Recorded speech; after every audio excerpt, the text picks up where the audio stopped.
บอกลาก่อนวันที่ฝนกำลังจะมาวันที่เหน็บหนาวความเหงานำพาให้ใจเจ็บช้ำกอดลาในวันที่ฟ้าถล่มลงมาผ่านดวงใจน้ำตาให้มันไหลสิ่งดีๆต้องเก็บเอาไว้ในใจไม่อยากให้ความเกลียดชังทุกร้ายใดๆทำร้ายกันหากคนใดหากเกิดได้พบได้เจอกันให้เป็นวันที่ดีส่งยิ้มให้กันจะได้ไหม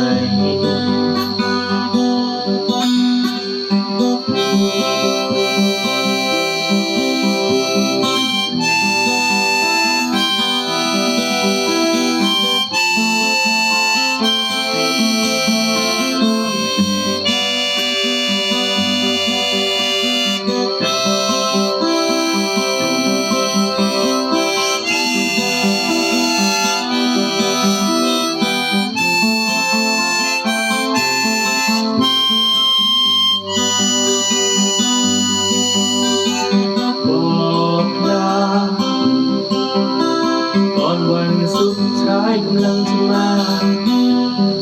จะส่งยิ้มอำลาบอกลาทักทายก่อนจากกันสบตาเอ่ยคำร่ำลา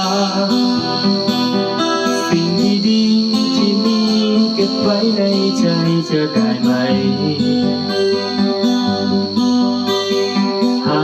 วันใดหากเกิดได้พบได้เจอกันใหม่ให้เป็นวันที่ดีส่งยิ้มให้กันจะได้ไหมแล้วให้มันผ่านไป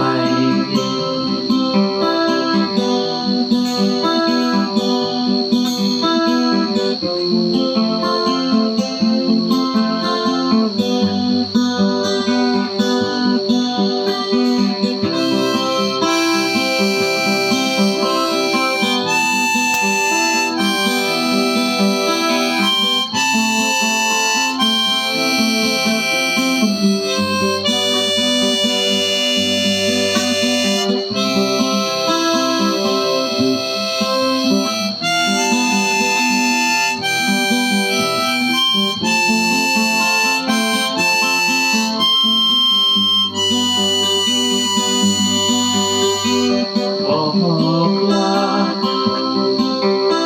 ก่อนวันสุดท้ายกำลังจะมาจะส่งยิ้มอำลาบอกลาทักทายก่อนจากกันสบตาเอ่ยคำร่ำลาสิ่งดีๆที่มีเก็บไว้ในใจจะได้ไหมหากวันใดหากเกิดได้พบได้เจอกันใหม่ให้เป็นวันที่ดีส่งยิ้มให้กันจะได้ไหมแล้วให้มันผ่านไปผ่านไปผ่านไปผ่านไป